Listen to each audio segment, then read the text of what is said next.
네, 안녕하세요. 세상에서 가장 작은 책방 홍대 카페 본줄에 있는 원테이블 북스토어 입다 책방입니다.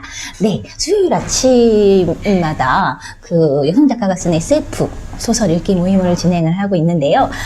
이번에 읽은 책은 지난번에 이어서 여성 작가 SF 단편 모음집, 우리 두 번째 시간에 혁명하는 여자들이라는 외국 언니들이 쓴 SF 단편 모음집을 살펴봤었는데, 이거는 이제 국내 여성 작가들의 작품집이라고 이야기를 했었잖아요. 네, 끝내줍니다. 10명의 작가들이 펼치는 어떤 향연이라고 할까? 멋지더라고요. 그러니까 각각의 관심 분야, 뭐, 이런 것들에 따라서 이렇게 펼쳐내는 상상력이나 이야기, 이 줄기들을 쫓아가다 보니까 너무, 흥미로워서 이번에도 마지막까지 잘 읽었고요. 사실은 어제 저녁에 이거에 대한 리뷰를 이제 열심히 이렇게 촬영을 해서 딱 올리고, 그러니까 딱 이제 편집을 해놓고 이제 아침에 딱 나와가지고, 편집해서 인코딩을 돌리는 동안 이제 또 다른 책을 읽어야지, 이러고 딱 편집을 하려고 열었더니 소리가 녹음이 안 된 거예요. 슬픔을 머금고 다시 한번 촬영을 하고 있습니다.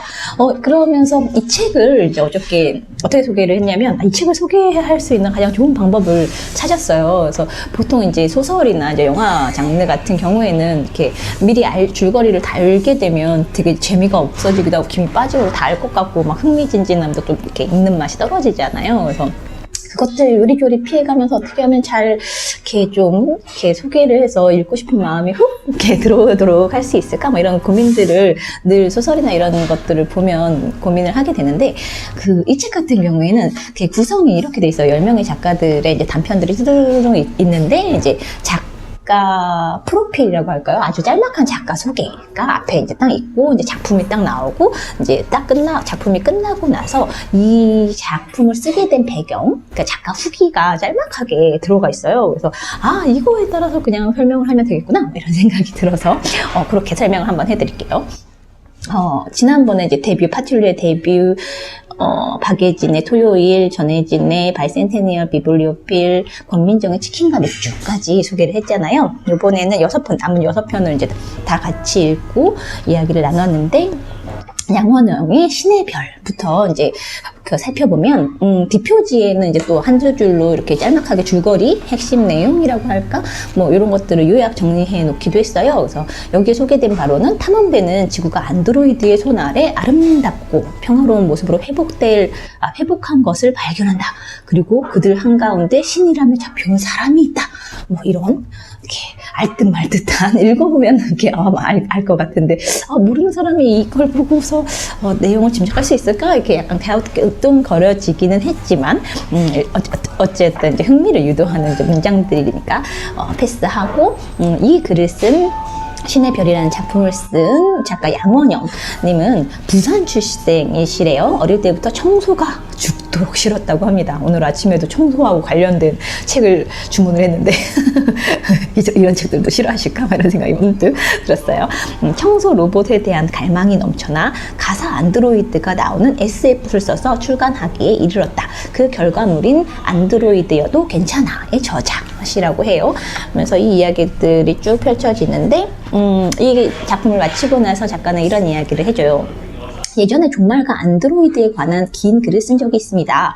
그 글에서 배경을 사용하고 안드로이드와의 비극적이고 장절한 사랑 이야기를 쓰려고 했습니다. 그런데 장절하다기보다 어쩐지 무서운 이야기가 된 것 같습니다. 쓰면서 누군가를 있는 그대로를 사랑한다는 건 어떤 의미인지, 정체성이란 무엇인지 그런 생각을 아주 많이 했습니다. 또 안드로이드 이야기냐고 생각하실지 모르겠습니다만, 이 사랑스러운 인공의 존재들과 사람들이 얽히고 엇갈리는 이야기는 좀 더 질릴 만큼 하고 싶습니다. 즐겁게 읽으셨다면 바랄 것이 없겠습니다. 네, 즐겁게 읽었습니다. 다음 작품은 국립존엄보장센터 남유아님의 작품이에요. 여기 뒷표지에는 생존세. 이거 되게 이렇게 섬뜩하기도 하고, 기발하다라는 생각이 들었는데, 뭐 다른 작품들이 어딘가에 나왔는지 그건 잘 모르겠어요. 저는 생존세라는 이 명명을 이 작품에서 처음 들으면서, 하는 약간 감탄 같은 것들을 했는데, 생존세를 내지 못한 노인들은 자발적으로 보호소에 들어가면 면세 혜택을 받는다. 가난해서 생존세를 못 내면, 네. 이런 데 가야 된대요. 보호소에 입소하면 안락한 시설에서 꼬박 24시간을 보낸 후 약물로 고통 없이 죽을 수 있다. 이런 문장으로 작품이 소개되어 있어요. 남유아 작가는 SF와 판타지, 공포 색채가 강한 작품을 집필 중 제5회 과학소재 장르문학 단편소설 공모전에서 우수상 수상, 미래의 여자, 황금가지와 단편계약, 뒤로 가는 사람들, 밥벌이를 위해 로맨스도 쓰고 있다. 로맨스도 되게 궁금하더라고요. 이 작품을 썼고요. 이 작품을 마치고 나서 남유아 작가는 이런 이야기를 해요. 국립존엄보장센터는 저출산 고령화 문제로 정부 기관이 노인을 관리하는 가까운 미래를 배경으로 하고 있습니다. 국립존엄보장센터는 생존세를 체납한 저소득층 노인이 고통 없이 존엄한 죽음을 맞을 수 있도록 도와주는 곳입니다. 센터에서 보낸 최종 경고장을 받은 할머니가 주인공인데, 할머니는 자발적으로 센터에 들어갑니다. 그리고 그곳의 국립존엄보장센터에는 존엄이 없다는 역설적인 깨달음 없습니다. 우리가 막 안락사나 존엄사 뭐 이런 것들에 대한 화두 속에서 그 언어가 국립존엄 보장센터 했을 때 그 풍기는 느낌과는 전혀 다른 그런 것들이 이렇게 펼쳐지는 거죠. 불안, 슬픔, 허무함 속에서 할머니의 선택은 스스로 죽음을 앞당기는 것입니다. 그들의 뜻대로는 하지 않겠다는 최소한의 저항인 셈입니다. 당신은 그녀의 선택을 어떻게 생각하십니까? 읽고 나면 좀 씁쓸한 느낌이 푹 하고 밀려오는, 그런데 이제 어떤 사회적인 문제, 그리고 우리가 갖고 있는 어떤 상들, 국가나 자본이나 이런 것들의 기만성, 뭐 이런 것들을 뾰족뾰족하지 않게 그냥 스며들듯이 이렇게 쫙 녹여내고 있는 작품이어서 굉장히 인상에 남았었고요. 로드킬, 아밀님의 작품은 이거는 뭐 제목으로 연상되는 것들이 되게 많기는 한데, 이것도 흥미진진했어요.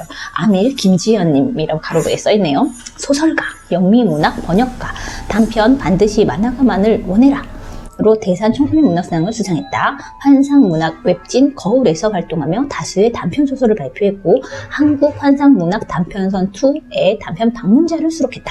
예스24 이 연재에서 네오 빅토리안 장편소설 그려지지 않은 그림을 연재하고 있다.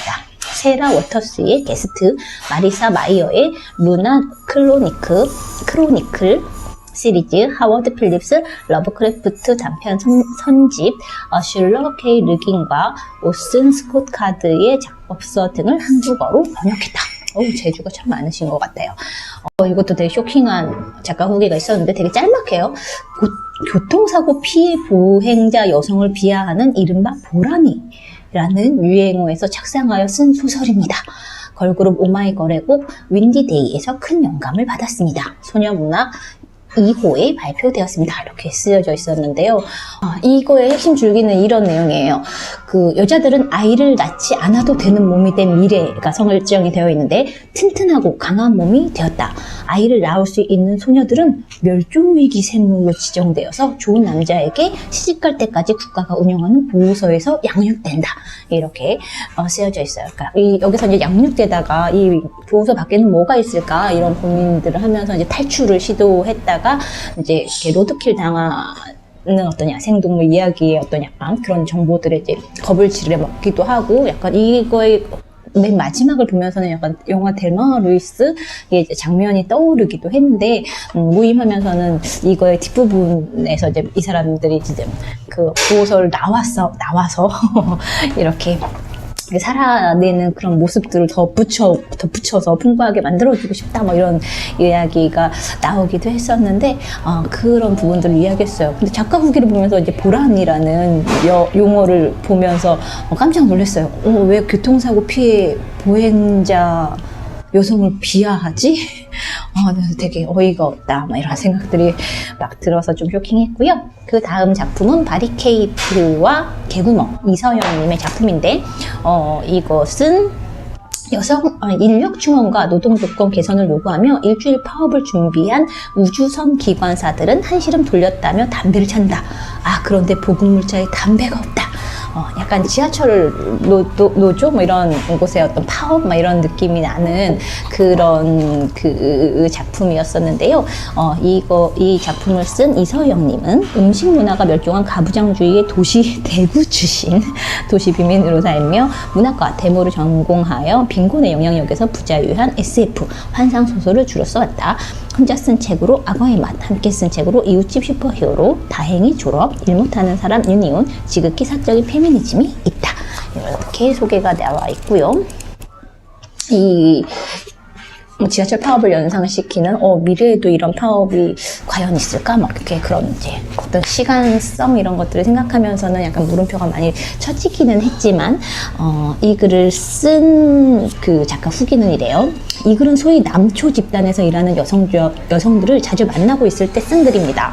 그래서 남초 집단이 되게 낯선 용어다 이런 생각이 잠깐 들었었는데 그러고 보면 우리가 사실 대부분의 직장이나 여성 화된 뭐 이런 곳들을 제외하면 대부분이 남초 집단이지 않나? 막 이런 생각이 이렇게 들면서, 근데 여기서는 이제 특히나 막 여성이 한두 명뿐이고 막 이런 곳들을 특히나 이렇게 집어서 얘기한 것 같아요. 제가 만났던 사람들은 지하철 기관사 여성들이었어요. 90년대 초까지만 해도 한국의 어느 지방 지하철의 여성 기관사는 도시에서 단 한 명뿐이었다고 합니다. 한국은 산업화와 민주화 시대를 지나며 무척 급변한 사회입니다. 단 한 명뿐이었던 기관사 여성은 여성의 노동이 받아들여지는 사회, 동시에 여성을 자원화하는 이데올로기, 노동권이 급격하게 성장하는 사회, 그걸 찍어 누르는 정부, 사회적으로 공인된 민주화의 맥락 속에서 지하철 파업에 참여했습니다. 이제는 퇴직한 그 여성의 회고를 듣고 이 소설을 구상했습니다. 이렇게 쓰였고요. 예언이라도 한 것처럼 소설을 쓰고 나서 남초 집단에서 일을 하게 되었습니다. 그리고 소설 속에 썼던 많은 일들을 스스로 겪게 되었습니다. 리엔의 신체적, 리엔은 그 우주선 그 기관사 중에 유일한 여성. 이에요. 리엔의 신체적 특징에 대해서 고민을 하다 그대로 두었습니다. 여기서는 이제 막 힘 엄청 센 약간 슈퍼히어로, 원더우먼 같은 그런 그 특성을 지닌 어떤 캐릭터로 나와요. 어떤 신체적 특징을 가지고 있다고 하더라도 남성 집단에 혼자 남겨진 여성이 겪는 일은 다르지 않았을 것입니다. 조금은 나이트 노벨 같은 이야기를 쓰고 싶었습니다. 파업이나 생존권, 노동권을 주제로 다뤄도 웃기고 신나는 소품들을 만들 수 있지 않을까 하는 고민이 있었습니다. 그러다 보니 정치적으로 올바르지 않은 장르적 규칙이 삽화된 부분이 적지 않습니다. 처음에는 거의 수정하지 않은 상태로 송부했다가 SF 평론가 심한선님의 조언을 듣고 몇몇 부분을 좀 더 수정했습니다. 규칙들은 재현되는 것뿐만 아니라 더 재미있게 넘어설 수 있어야 할 것입니다. 훌륭한 조언에 감사를 표합니다. 이런 후기가 있어요. 다음 작품은 궤도의 끝에서 라는 전삼의 작가의 글인데요. 이건 무슨 내용이냐면 어른들의 무기 때문에 불구가 된 아이들은 서로를 의지하며 자란다. 행성의 시간으로는 목성이 한 바퀴 공존할 정도의 짧은 시간을 살았던 너.